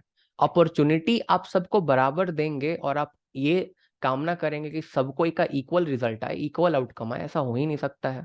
एग्जाम्पल लेते हैं, दीवार है बड़ी सी, ये चैम्बलेन का एग्जाम्पल था। ये चैम्बलेन एक होता है, राइट, चैम्बलेन नाम का, उसका एग्जाम्पल था। हम फिर से आपको पढ़ाएंगे इक्वालिटी में। यहाँ पे उधर मैच चल रहा है, फुटबॉल का मैच चल रहा है। यहाँ पे एक इतना लंबा बंदा है कि इसका मूड़ी यहाँ तक आ जा रहा है, ठीक है ना। ये आराम से इस मैच को देख सकता है। एक जो बंदा है, एक बंदा आपका यहाँ तक इसका मुंडी आ रहा है, ये बेचारा मैच नहीं देख पाएगा। और एक बंदा है, इसका तो यहीं तक मुंडी आ रहा है। अपॉर्चुनिटी तो आपने सबको दिया, रहे जाओ जाके सबको मैच देखो, कहाँ देख पा रहा है? एक ही ना देख पा रहा है जी, ये दो कहाँ देख पा रहे हैं? कैसे आउटकम समान आएगा? आउटकम मतलब परिणाम। आपने किसी को कोई बात बोला, ये काम कर लो, तो उसका परिणाम भी तो आना चाहिए ना, इक्वल आउटकम भी आना चाहिए। तो जो कॉन्सिक्वेंस है वो तो अलग अलग है। ये मैच देख पा रहा है, एंजॉय कर पा रहा है, ये और ये नहीं कर पा रहे, क्या करना पड़ेगा? तो इसको हमें देना पड़ेगा एक बड़ा सा ऐसे टूल, चेयर देना पड़ेगा। इस पे ये खड़ा हो जाएगा तो इसका मुंडी यहाँ तक आ जाएगा। इसको इससे भी बड़ा टूल देना पड़ेगा, चेयर देना पड़ेगा, इस पर खड़ा हो जाएगा तो इसको भी दिखने लगेगा। तो इसी को कहते हैं आपका पॉजिटिव इक्वालिटी। जब पॉजिटिव इक्वालिटी की बात करते हैं ना, तो यहाँ पे पॉजिटिव इक्वालिटी में हम लोग इक्विटी को भी इंक्लूड करते हैं। इक्वालिटी का मतलब है बराबर बराबर बांट दो, सबको बराबर बराबर पैसे बांटो ना, बराबर नहीं बांटना है। जिसके पास ज्यादा है उनसे लेना है, और जिनके पास कम है उनको भी देना है। इक्विटी का मतलब होता है रीजनेबल डिस्ट्रीब्यूशन करना, इस तरह से डिस्ट्रीब्यूशन करना कि आप समानता ला सकें सोसाइटी में। अगर किसी के पास 20,000 रुपए है और किसी के पास मात्र 200 रुपए है, और किसी के पास मात्र 5,000 रुपए है, तो सबको 300-300 रुपए देगा सरकार? बेवकूफ है सरकार यहाँ। इक्विटी का कॉन्सेप्ट होता है, इक्विटी का मतलब इक्वालिटी नहीं होता। इक्विटी का मतलब होता है जिसको जितना जरूरत हो रहा है उतना आपको देना है। Equitable distribution, reasonable distribution. इसको पैसे देगा सरकार अगर 1,000 रुपए देगा भी तो, इसको भी नहीं देगा। आराम से इसका खर्च चल जाएगा 5,000 में फॉर एग्जाम्पल, इसका 20,000 वाले को बिल्कुल नहीं देगा। तो ये पॉजिटिव इक्वालिटी होता है। पॉजिटिव इक्वालिटी को कभी कभी इक्विटी भी कहा जाता है, सब्सटैंटिव इक्वालिटी भी कहा जाता है, और इक्वालिटी ऑफ आउटकम कहा जाता है। यहाँ पे अपॉर्चुनिटी से ज्यादा आउटकम में बिलीव किया जाता है, और यहीं से रिजर्वेशन का कॉन्सेप्ट आता है। I hope you get the point, equality of outcome. अब यहाँ पे थोड़ा सा इक्वालिटी के बारे में और डिस्कस करते हैं, पहले आप लोग को समझ में आया कि नहीं, और प्लीज रिलेवेंट क्वेश्चन पूछिएगा। बोलिए आप लोग, समझ में आ गया क्या होता है पॉजिटिव नेगेटिव?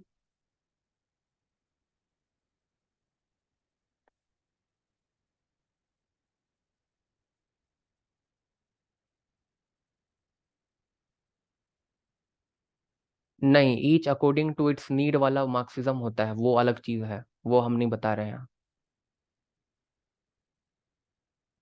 तो एग्जाम्पल तो दिए ना, एग्जाम्पल देखिए यहाँ पे, अब एग्जाम्पल लेंगे तो वो जातिवादी एग्जाम्पल हो जाएगा, इसीलिए।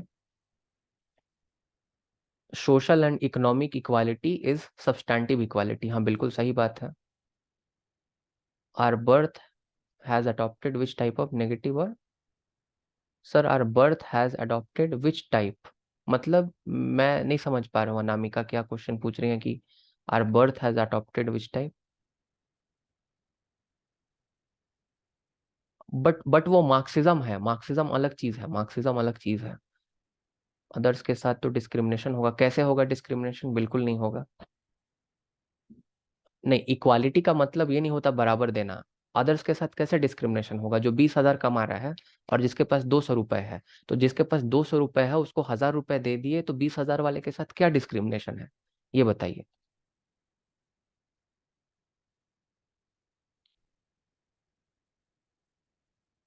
हाँ, equity is positive in nature sir. America, every one have one minimum salary, but India, अब ये अमेरिका इंडिया का बाद में बात करेंगे प्रभु। जिसकी हाइट कम है उसके हिसाब से उसको स्टूल दे दो, हाँ बिल्कुल सही बात है। बट वो जो आप सेंटेंस बोल रहे हैं ना, positive equality, positive equality do not focus on minority people, positive equality focus on the socially and economically and educationally backward people. अब इस तरह से देखा जाए तो माइनॉरिटी तो जनरल कास्ट वाले लोग माइनॉरिटी में आते हैं, ओबीसी का तो मेजोरिटी है, तो ओबीसी को क्यों मिला है आरक्षण?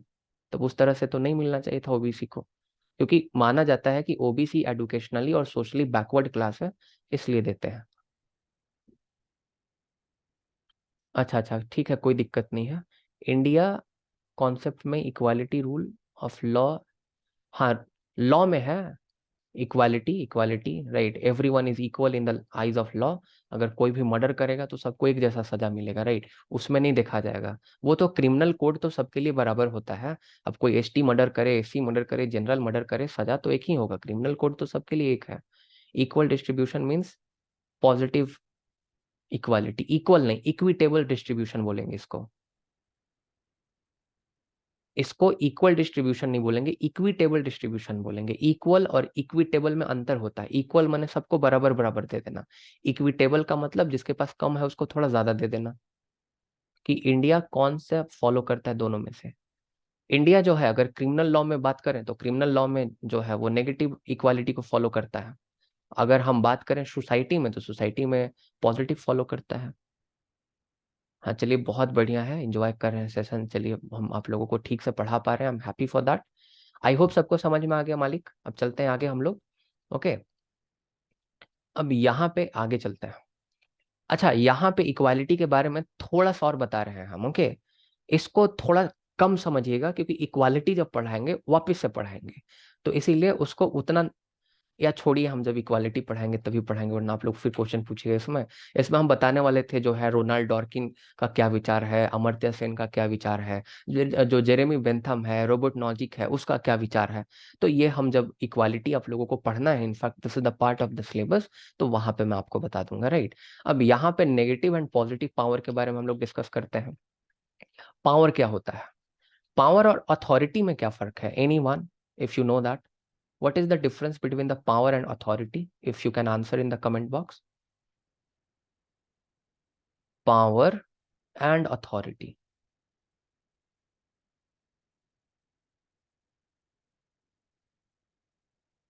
हाँ, बिल्कुल सही बात है. Authority is the legal use of power. बिल्कुल सही बात है. लेजिटिमेसी.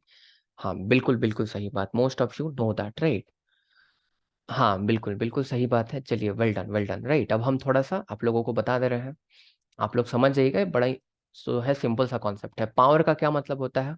अगर मैं जो काम आपसे करवाना चाहता हूँ, अगर मैं वो काम आपसे करवा लेता हूँ आपके ऊपर दबाव डालकर, आपको इन्फ्लुएंस करके, तो उसको हम पावर कहते हैं. समझ में आया? उसको हम नेगेटिव पावर कहते हैं, राइट? अगर मैं वो काम करवा लेता हूं जो कि मैं चाहता था कि आप करें मेरे लिए, मैंने करवा दिया, आपके ऊपर दबाव बनाया और करवा दिया, तो नेगेटिव पावर है मेरे पास. I have the negative power. अब ये नेगेटिव पावर ना गुंडों के पास भी होता है, क्रिमिनल्स के पास भी होता है. जो यूपी के डॉन्स होते हैं, वो बिजनेसमैन को कॉल करके बोलते हैं भाई 20 लाख पहुंचा दो, तो 20 लाख बेचारा पहुंचाता है. तो जो क्रिमिनल ने सोचा वो काम किया, सामने वाले ने नहीं पहुंचाएगा तो वो जानता है उसके साथ क्या होगा, तो पहुंचा देता है. तो नेगेटिव पावर तो देखा जाए तो क्रिमिनल्स के पास भी है, राइट? तो जो क्रिमिनल्स के पास नेगेटिव पावर है और जो स्टेट के पास नेगेटिव पावर है, दोनों में क्या अंतर है? स्टेट को हमने खुद बोला हमारे ऊपर पावर का इस्तेमाल करो. हमें जो है, हमारे ऊपर पावर का इस्तेमाल करो, हमने खुद स्टेट को बोला. हमने बोला हमें प्रभावित करो अपने कानूनों से. अब आप बोलेंगे मैंने कब ऐसा बोल दिया स्टेट को? वोट देकर.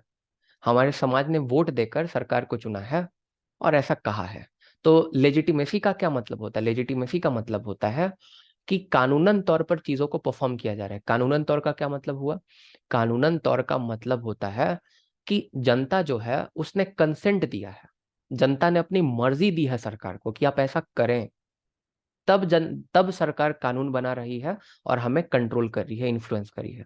सरकार भी हमें कंट्रोल और इन्फ्लुएंस करती है. कहती है हेलमेट लगा के चलो, रेड लाइट मत क्रॉस करो. नेगेटिव पावर का इस्तेमाल करिए सरकार हमारे ऊपर. कहती है पॉल्यूशन बनवा लो बाइक का, अगर नहीं बनवाओ 10,000 का फाइन है. ड्राइविंग लाइसेंस रहना चाहिए तुम्हारे पास. नेगेटिव पावर ही तो है जो सरकार हमारे ऊपर इस्तेमाल कर रही है. सरकार हमें प्रभावित कर रही है. हेलमेट पहनने के लिए विवश करती है सरकार हमें, राइट? अब आप लोग मत बोलिएगा कि नहीं अपने से भी हेलमेट पहनना चाहिए, वो हमको पता है, बट हम समझाने के लिए बता रहे हैं. बट आप क्यों मानते हैं और आप इसके विरोध में क्यों नहीं जाते? क्योंकि आपने खुद सरकार को बोला आप हमें प्रभावित करें, हमें कंट्रोल करें कानून बना के. तो सरकार ने किया, मोटर व्हीकल एक्ट बना के कर रही है प्रभावित आपको. तो नेगेटिव पावर. पॉजिटिव पावर का क्या मतलब होता है? अगर कोई मेरे ऊपर दबाव डाल रहा है कि तुम ये काम करो, लेकिन मेरे पास इतना ताकत है कि मैं उसको मना कर सकूं. अगर मैं मना भी करूंगा तो सामने वाला कुछ नहीं कर पाएगा. एक क्रिमिनल ने कॉल किया एक बिजनेसमैन को, 20 लाख पहुंचा दो. बिजनेसमैन ने उसको गाली देकर फोन काट दिया. जो बिजनेसमैन था बहुत पावरफुल था, तो अभी बिजनेसमैन के पास पॉजिटिव पावर है. बिजनेसमैन को किसी ने बोला कुछ करने के लिए, कंट्रोल करने की उसको कोशिश की, लेकिन हुआ नहीं ऐसा. जो बिजनेसमैन है उसने उसको मना कर दिया, तो उसके पास पॉजिटिव पावर है. अमेरिका के पास नेगेटिव पॉजिटिव दोनों पावर है. इंडिया के पास भी अगर कुछ सिचुएशन में देखे तो पॉजिटिव नेगेटिव दोनों पावर है.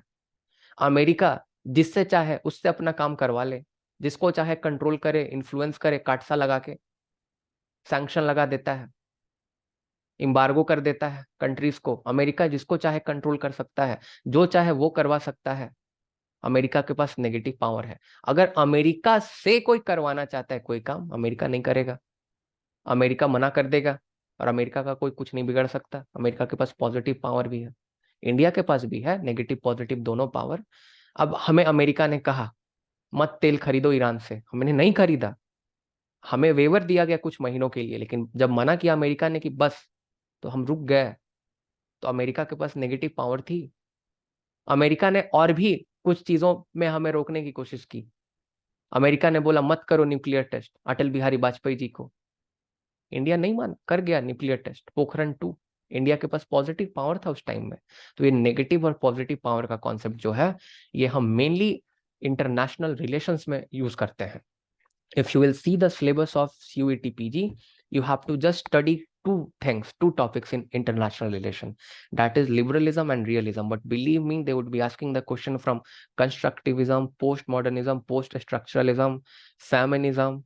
There are many theory of IR which you need to learn. Copenhagen school, Frankfurt school, critical theory, Frankfurt school और जो critical theory है एक ही होता है, और बहुत मजा आएगा IR पढ़ने में.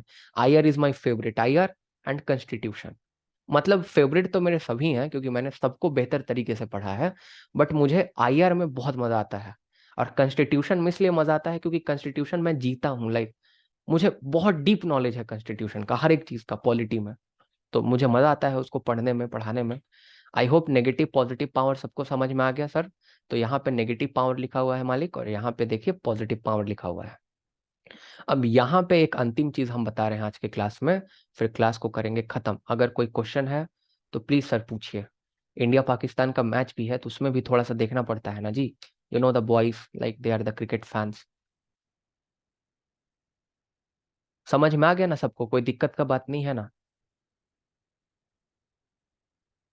कोई कमेंट नहीं कर रहे हैं आप लोग, इसका मतलब समझ में आ ही गया होगा. अच्छा सॉरी, कमेंट अलाउड नहीं था जी इसीलिए. अच्छा, अब बोलिए समझ में आ गया नेगेटिव पॉजिटिव पावर. चलिए बहुत बढ़िया है. हम आगे जो दो हम, अच्छा सॉफ्ट पावर हार्ड पावर बता दें. देखिए बता रहे हैं, काउंटर क्वेश्चन मत कीजिएगा हमको, क्योंकि ये सब IR में पढ़ना है आप लोगों को. सिर्फ soft power hard power rickshaw वाले पे नेगेटिव पावर निकलता है. हाँ बिल्कुल सही बात कर रहे हैं. मैं देखिए थोड़ा सा मैं बता रहा हूँ positive soft power hard power सबके बारे में, ओके. बट डीप में मत जाके पूछेगा, नहीं बताएंगे. IR में पढ़ाना है तो यहाँ क्यों हम अपना समय जाया करें. देखिए बता दे रहे हैं एक बार.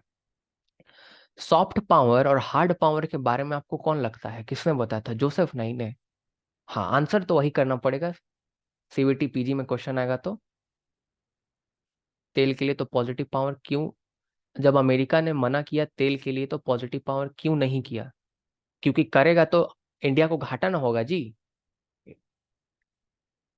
अगर करेगा जितेंद्र साहब, अगर इंडिया अगर पॉजिटिव पावर का इस्तेमाल, दिक्कत हो जाएगा ना.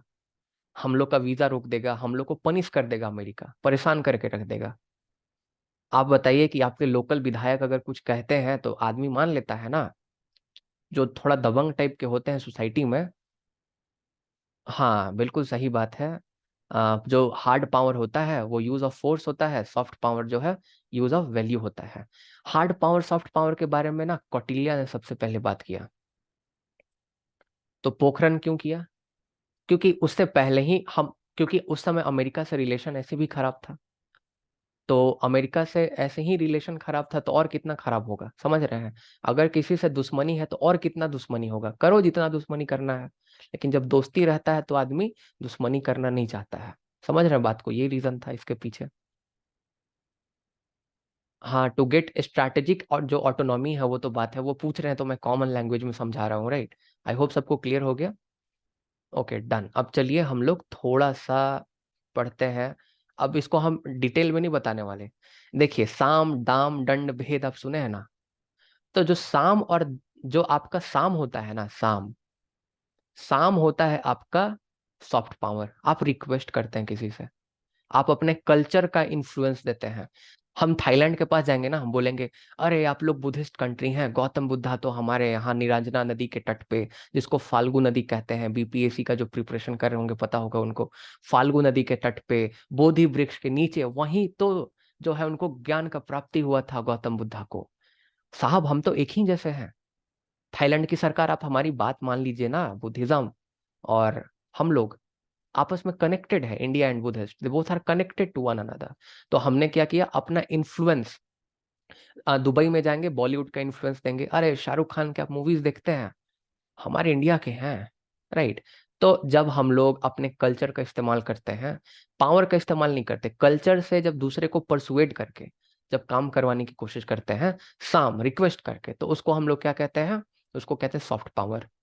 समझ में आया? अब दूसरा होता है आपका हार्ड पावर. हार्ड पावर क्या होता है? हार्ड पावर होता है दाम और दंड. हार्ड पावर में इकोनॉमिक पावर और मिलिट्री पावर दोनों आता है. अगर नहीं मानेगा, कितना का है बोलो, खरीद लेंगे. समझ रहे हो बात कोई? तो हम लोग इकोनॉमिक पावर का इस्तेमाल करते हैं बात मनवाने के लिए, खरीद उरीद के इधर उधर.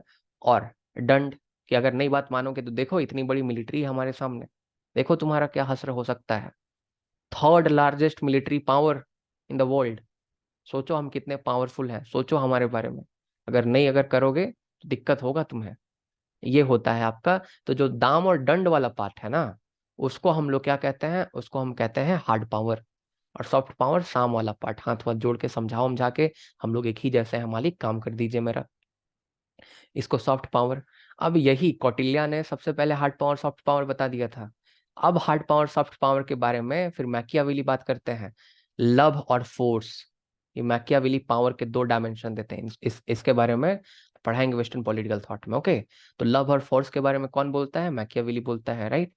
अब एक और कॉन्सेप्ट आया, जोसेफ नाई ने एक कॉन्सेप्ट दिया जिसको कहते हैं हम स्मार्ट पावर। जोसेफ नाई ने ही हार्ड पावर सॉफ्ट पावर दिया है आईआर में, स्मार्ट पावर। स्मार्ट पावर क्या होता है, the blend of both positive and negative power is called smart power. जब हम दोनों पावर का साथ में इस्तेमाल कर रहे होते हैं तब स्मार्ट पावर कहते हैं। हम जाकर रिक्वेस्ट कर रहे हैं थाईलैंड से, साहब काम कर दीजिए हमारा, हमारी बात मान लीजिए, बुद्धिज्म ये वो। साथ ही साथ उसको ये भी दिमाग में डाल दे रहे हैं कि देखो इंडिया कितना बड़ा इकोनॉमी है, इंडिया कितना बड़ा मिलिट्री है, नई बात मानोगे तो देखो तुम्हारे साथ क्या हो सकता है। आपको याद होगा बाजीराव मस्तानी फिल्म में स्मार्ट पावर का वहां बहुत बेहतर इस्तेमाल करते हैं रणबीर जो है कपूर, वहां पे जो एक्टिंग कर रहे होते हैं पेशवा बाजीराव का। जाते हैं जब वो दिल्ली की तरफ जो है चढ़ाई करने, तो वहां पे एक जो है निजाम के पास जाते हैं, कहते हैं कि दोस्ती का हाथ बढ़ाने आए हैं, रिक्वेस्ट करने गए उससे, लेकिन वो नहीं माना। तो क्या बोले कि पीछे देखो कितना सैनिक मेरा खड़ा है। रिक्वेस्ट किए लेकिन दिमाग में एक बात डाल दिए कि अगर तुम बात नहीं माना तो समझो तुम्हारे साथ क्या होगा। Smart power. तो स्मार्ट पावर का मतलब आप रिक्वेस्ट कीजिए, लेकिन उसके दिमाग में ये भी बैठा दीजिए कि अगर नहीं मेरा बात माना तो सोचो मेरा औकात क्या, हम तुम्हारे साथ क्या क्या कर सकते हैं। तो इसको स्मार्ट पावर कहते हैं। ये जोसेफ नाई ने बाद में अपना कॉन्सेप्ट दिया। अब सिर्फ स्मार्ट पावर नहीं होता है, पावर बहुत तरह के होते हैं। फास्ट पावर, फास्ट पावर का भी कॉन्सेप्ट है। अब ये सब में हम बाद में पढ़ेंगे, okay. Fast power, active power, inactive power, many powers are there in IR, सब सिखाएंगे धीरे धीरे। सब्र करना पड़ेगा, ओके। सब्र का फल मीठा होता है।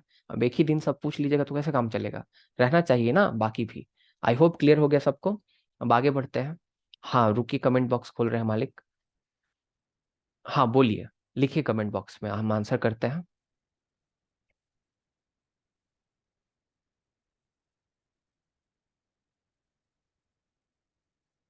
कमेंट कमेंट बॉक्स में लिखिए, हम आंसर कर रहे हैं, हम खोल दिए हैं कमेंट बॉक्स। अब आगे दो चीज और पढ़ाना है, उसके बाद क्लास को करते हैं खत्म। 9:20 तक कंप्लीट करेंगे। मेरा क्वेश्चन रसिया यूक्रेन वाला,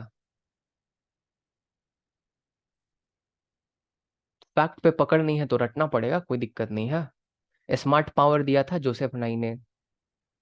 हाँ, smart power is the blend of the या the hard power and soft power. आपका क्या नामी का क्वेश्चन था, concept of power is given by Hans J Morgenthau था ना, उन्होंने, ऐसा नहीं कि उन्होंने दिया है। The concept of power is very old, power उतना ही पुराना है जितना पुराना पॉलिटिक्स है, राइट। मैं पढ़ाऊंगा इसके बारे में। हांस जे मॉर्गन था, ने भी पावर के बारे में बात किया है, बट वही बात करता है ऐसा नहीं है। इनफैक्ट जो थ्यूसिडिडस है वो भी जब लिखता है जो है पेलोपोनेशियन वार के बारे में, वो भी बात करता है उसके बारे में।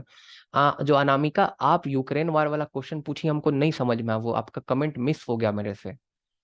रशिया पे सैंक्शन लगाया है, वो पॉजिटिव था या नेगेटिव? अच्छा, तो वो तो नेगेटिव पावर का इस्तेमाल किया ना, अमेरिका ने तो नेगेटिव पावर का इस्तेमाल किया। हाँ, तो नेगेटिव पावर का इस्तेमाल किया और बेचारा रशिया अपना पॉजिटिव पावर का इस्तेमाल कर नहीं पाया, क्योंकि रशिया उस सैंक्शन को रोक नहीं पाया। अब आगे बढ़ते हैं, अब दो यहाँ पे अप्रोचेस हमें देखना है। चलिए बहुत क्विकली, बहुत क्विकली, ओके। क्योंकि क्योंकि फिर दिक्कत हो जाएगा, फिर हम नहीं रिवाइज करेंगे 10 मिनट तो। अंग्रेजी में इंडियंस लोग का आप जानते हैं ना, दिक्कत है। तो यहाँ बिहेवियरलिज्म एंड पोस्ट बिहेवियरलिज्म के बारे में हम देखने वाले हैं। हम पिछले क्लास से रिलेट कर रहे हैं आपको। बिहेवियरलिज्म पूरी तरह से जो है ना इम्पीरिकल अप्रोच पर फोकस करता है। 100% इम्पीरिकल अप्रोच है बिहेवियरलिज्म। बिहेवियरलिज्म का फादर जो है चार्ल्स मरियम को कहा जाता है। Who is the father of behaviouralism? Charles Merriam. मैं पढ़ाऊंगा, don't worry, right, just understand the concept. तो Charles Merriam is the father of behaviouralism. इसमें वही बात है, आप डिस्क्राइब कर रहे हैं चीजों को, आप डॉक्टर के पास जा रहे हैं तो डॉक्टर आपसे आपकी बीमारी पूछ ले रहा है, आपको सॉल्यूशन नहीं बता रहा है। सिर्फ फैक्ट पे बात की जा रही है, सिर्फ डेटा को कलेक्ट किया जा रहा है। तो आप डेटा कलेक्ट कर रहे हैं, फैक्ट पे बात कर रहे हैं, वही पॉलिटिकल साइंस वाला पार्ट जो पिछले क्लास में हम डिफरेंस बता रहे थे, difference between political science and political philosophy, वो साइंस वाला पार्ट, इंपीरिकल पार्ट, वही बिहेवियरल अप्रोच है। 1920s में एक आपका मूवमेंट चलता है सब सब्जेक्ट्स में, होता है कि हम सभी सोशल साइंसेस को जो है नेचुरल साइंस बनाएंगे, फिजिक्स केमिस्ट्री जैसा बनाएंगे, फैक्ट पर बात करेंगे। सोशल साइंस में हम लोग जो है ना बॉटल से और पत्थर से डील नहीं करते, we deal with human beings, and human beings they have emotion. Human beings के पास जो है ना वैल्यू होता है, ह्यूमन बींग जो है। अच्छा आप ये बताइए ना, हिटलर जो है, हिटलर कुछ लोगों के लिए अच्छा था, कुछ लोगों के लिए खराब था। अगर मान लीजिए आपने अगर देखा कि एक बंदा जो है बहुत अच्छा इंसान था, उसने किसी को एक थप्पड़ लगा दिया, तो आप उस दिन अपनी थ्योरी बदल देंगे, नहीं ये बंदा तो जो है ये खराब इंसान बन गया। एक बंदा है, आप उसको बहुत सालों से जानते हैं, 5-7 साल से, बहुत शरीफ आदमी है, एकदम लड़ाई झगड़ा नहीं करता है, ठीक से रहता है, लेकिन वही शरीफ आदमी एक दिन किसी को पीट देता है। अब पीट देता है तो पीट दिया तो थ्योरी गलत हो गया आपका, कि अरे भाई तो हम इसको पीसफुल मानते थे, नॉन वायलेंट टाइप में, तो मारपीट करने लगा। तो इंसान मारपीट इसलिए करेगा क्योंकि सिचुएशन इस तरह से आ जाता है, मे भी उसको किसी ने गाली दिया हो, मे भी कोई परेशान कर रहा हो, तो उसने मारपीट किया उसका। आई hope you got the point, इसलिए उसने मारपीट किया उसके साथ। तो ये आपके जो है ना, ये जो है हम बिल्कुल फैक्ट पर बिलीव नहीं कर सकते। अगर हम देखेंगे 10 बार किसी बंदे को ऑब्जर्व करके, तो 11वां बार भी वो उसी तरह से बिहेव करे, I can not guarantee that that person may behave differently. 10 time में वो एक तरह से बिहेव करेगा, जो 11वां बार है वो अलग तरह से बिहेव करेगा। और इसी को रूसो बहुत बेहतर तरीके से समझाते हैं, कहते हैं कि human beings are noble savage. Noble savage का क्या मतलब होता है? ह्यूमन, हॉब्स से पूछा जाता है लोग कैसे हैं, हॉब्स कहते हैं लोग बहुत बुरे होते हैं। लॉक से पूछा जाता है लोग कैसे हैं, लॉक कहते हैं लोग बहुत अच्छे हैं। रूसो से पूछा जाता है लोग कैसे हैं, रूसो कहते हैं लोग नोबल सैवेज हैं। इसका क्या मतलब है? कि लोग अच्छे भी हैं बुरे भी हैं। अब रूसो से पूछा जाता है ऐसे कैसे बोल रही हो कि बुरे भी हैं अच्छे भी हैं, कोई एक बात बोलो, दोनों बात कैसे बोल सकते हो? तो रूसो कहता है नहीं, हम तो दोनों ही बात बोलेंगे, अच्छे भी हैं बुरे भी हैं। जब किसी इंसान का पेट भरा रहता है, वो दूसरों को भी खाना खिलाएगा, लेकिन अगर उसको भूख लगी रहती है तो मे भी मार के खा सकता है आपको। स्टेट ऑफ नेचर की मैं बात कर रहा हूँ, अभी की बात नहीं कर रहा हूँ। जब राज्य वाज्य नहीं था उस टाइम के बारे में रूसो हमें समझाते हैं कि जब इंसान का पेट भरा है तो दूसरों की मदद भी करेगा, दूसरों को खाना भी दे देगा। पर भूखा है तो मे भी उसी इंसान को अगले दिन मार के खा जाए, क्योंकि उसको भूख लगी है। तो इंसान तो वही था, लेकिन उसके सिचुएशंस बदल गए। अब जो इंसान है चोरी भी कर लेता है अपने पेट के खातिर, समझ रहे हैं बात को? तो इसीलिए हम लोग बिहेवियरलिज्म से सहमत नहीं हो सकते। हमें फैक्ट पर फोकस करना है, लेकिन हमें वैल्यू को बिल्कुल भी हमें नजरअंदाज नहीं करना। डेविड ईस्टन जो है, उन्होंने पॉलिटिकल साइंस में बिहेवियरल अप्रोच लाए। डेविड ईस्टन ने बोला फैक्ट फैक्ट एंड फैक्ट, सिर्फ फैक्ट पर बात करना है हमें, और कुछ चीज पे बात नहीं करना है। अब फैक्ट पर आप बात करते हैं, आप प्रॉब्लम बता देते हैं, आप सॉल्यूशन नहीं देते फैक्ट का बात करके। आप सॉल्यूशन नहीं बता पाते, पिछले क्लास में बताया था, उस लेक्चर को देखिएगा। राइट, अब ऐसा होने से क्या हुआ कि डेविड ईस्टन का कद छोटा हो गया अमेरिका में। सभी पॉलिटिकल साइंटिस्ट का कद छोटा हो गया अमेरिका में, क्योंकि पहले पॉलिटिकल साइंटिस्ट का बहुत ज्यादा पूछ हुआ करता था अमेरिका में, बट अब कोई पूछ नहीं रहा उनका। अब सोशियोलॉजिस्ट को लोग पूछने लगे, अगर कोई राय लेना है, कोई प्रॉब्लम्स अगर डील करना है अमेरिका में। इनका वैल्यू खत्म हो गया, क्योंकि ये सिर्फ फैक्ट की बात कर रहे हैं, सिर्फ फैक्ट जो है उसको लिख रहे हैं, उसको ग्राफ कर रहे हैं, उससे क्या फायदा है? फैक्ट इंपॉर्टेंट है, समस्या जानना इंपॉर्टेंट है, सॉल्यूशन भी उतना ही इंपॉर्टेंट है। तो डेविड ईस्टन एक दिन बेचारे एकदम उदास मन से जाते हैं स्पीच देने। एक स्पीच देते हैं, नाम रहता है क्रेडो टू रेलेवेंस, कि भाई हमने फैक्ट पर इतना फोकस कर लिया कि जो पॉलिटिकल साइंस है उसका रेलेवेंस ही खत्म हो गया पूरी तरह से। अब पॉलिटिकल साइंस को कुत्ते बराबर कोई नहीं पूछ रहा है, हमारी कोई इज्जत नहीं रही, कोई वैल्यू नहीं रहा हमारा, ये फैक्ट के कारण। तो वो कहते हैं पोस्ट बिहेवियरलिज्म की बारी है। पोस्ट बिहेवियरलिज्म मतलब फैक्ट पर फोकस करेंगे, लेकिन वैल्यू पर भी फोकस करेंगे, क्योंकि हम सोसाइटी के साथ डील कर रहे हैं, इंसानों के साथ डील कर रहे हैं। इंसान मशीन नहीं है कि वो हमेशा एक ही जैसा व्यवहार करे। मे बी 10 सिचुएशन में एक जैसा व्यवहार करे, वही जो 11वां सिचुएशन है अलग व्यवहार करे। जैसे 10 बार इंसान का पेट भरा हो, दूसरे को खिला दे, 11वां बार उसके पास आप जाएं, उसको इतना काम पड़ा हो, भूखा हो कि गाली देके भगा दे, मारपीट भी कर सकता है। तो इंसान तो वही था, उसका सिचुएशन बदला तो बिहेवियर बदल गया। तो पत्थर नहीं ना इंसान की ऊपर फेंका तो ग्रेविटी से नीचे ही आएगा, ऐसे तो नहीं होता इंसानों के साथ। I hope you are getting the point. क्योंकि पॉलिटिकल साइंस और सोशल साइंस इंसानों से डील करता है, तो सिर्फ फैक्ट पर फोकस नहीं कर सकते, कोई क्रूड ऑब्जेक्टिविटी नहीं हो सकता वहां, आपको वैल्यू पर भी फोकस करना पड़ेगा, राइट। तो पोस्ट बिहेवियरलिज्म कहता है हम फैक्ट पर भी फोकस करेंगे और वैल्यू पर भी, मतलब हम प्रॉब्लम भी देखेंगे, डिस्क्राइब करेंगे, उसका सॉल्यूशन भी देंगे। और ये सिर्फ और सिर्फ प्रॉब्लम डिस्क्राइब करता था, सॉल्यूशन देता नहीं था, तो इसका रिलेवेंस खत्म हो गया था। इसीलिए डेविड ईस्टन को सब व्हाइट हाउस से भगा देता था। तो डेविड ईस्टन ने सोचा तो ये तो भाई पूछ ही नहीं रहा है कोई, सोशियोलॉजिस्ट को पूछने लगे। 9:20 हो गया प्रभु, अब आई होप आप सबको समझ में आ गया होगा। अब अगर डाउट वाउट बचा होगा मालिक, तो अगले क्लास में I will tell you, okay, because after 10 minute I have the class and I have to revise for the next class, okay. So I hope everybody understood what the topic was all about. So 1 2 more basic classes I will conduct, and after that we will go to the syllabus. I will start from the political theory, okay. So you're most welcome everyone, welcome Sony, I hope सबको समझ में आ गया, सबका welcome है। मिलते हैं, हाँ बहुत बहुत, चलिए बहुत अच्छा, क्रिस्टल क्लियर है सब कुछ, क्रिस्टल जो है क्लियर होगा। अब मेरे साथ चिंता करने का बात नहीं है sir ji. India sold is strategic autonomy, हाँ बिल्कुल सही बात है। चलिए अब हम लोग मिलते हैं परसों के क्लास में। फिर से एक बार मैं बता रहा हूँ सर जी, आप लोग बार बार पूछते हैं कब कब क्लास होगा, मंडे वेंसडे फ्राइडे, ओके। हर एक दिन इसलिए नहीं क्लास ले सकते क्योंकि ना मेरे बहुत सारे क्लासेस होते हैं कॉलेज में। यूजीसी नेट का एग्जाम जो है दिसंबर में है, उनका बहुत सिलेबस जो है कंप्लीट कराना है। यूजीसी नेट का समझिए कि मिनी पीएसआईआर का सिलेबस है उनका, उसको कंप्लीट कराना रहता है, अमेरिका में पढ़ाना रहता है। आप लोग को रोज पढ़ाएंगे तो मेरा गला जो है ना रूंध जाएगा। तो इसीलिए हम सितंबर से कोर्स शुरू किए। सीयूईटी पीजी का कोर्स जो है क्रैश कोर्स होता है, आमतौर पर 100 क्लासेस में खत्म हो जाते हैं। मैं समय ले लेकर काम करूंगा और आप लोगों को भी समय मिलेगा for revision purpose. That is why I started from September, right, that is why. आपने बोला कि रोज क्लास, नहीं रोज रोज रोज क्लास नहीं होगा, रोज तीन तीन दिन, मतलब क्लास तो 100 class, like total there would be more than 150 hour class, and whatever you will learn, you will complete 40% syllabus of UPSC PSIR for sure. And आप जो सीखेंगे इस क्लास में ना, आप ना सीख के आए हैं पॉलिटिकल साइंस ऑनर्स में, ना आप मास्टर्स में सीखेंगे, ना भविष्य में सीखेंगे, कहीं नहीं सीखेंगे। आप यूपीएससी का कोर्स भी कर लेंगे तो आपको इतना नॉलेज नहीं होगा जितना सीयूटी पीजी के कोर्स से होगा, और सब चीज का नॉलेज होगा, I can guarantee that, right. मिलते हैं फिर अगले क्लास में। सर जी बोला था जब लगेगा सिलेबस रह गया, हाँ जब सिलेबस रह गया तब रोज कराएंगे, वरना मेरे पास उतना टाइम नहीं है, हम रोज 10 घंटा क्लास लेते हैं। एक और एड ऑन हो जाएगा तो दिक्कत हो जाएगा मेरे लिए, तो फिर मिलते हैं ना। नहीं नहीं नहीं नहीं, मैंने कोई मैसेज नहीं भेजा, वो मेरा शेड्यूल किया हुआ है, तो रोज उसमें डेट आता है। क्योंकि अब ये तो टेक्नोलॉजी है ना, इसमें तो रोज का शेड्यूल रहता है। अल्टरनेट डे पे क्लास होगा, Monday Wednesday Friday, okay. Now the next class is on Wednesday, okay. So thank you so much everyone, so we are going to meet on Wednesday, okay.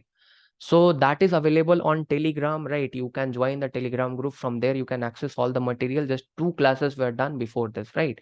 मिलते हैं अब अगले session में on Wednesday at the same time, and again on the Friday, right? So the classes will go like that only, and we will complete all the syllabus. Don't worry for that, right?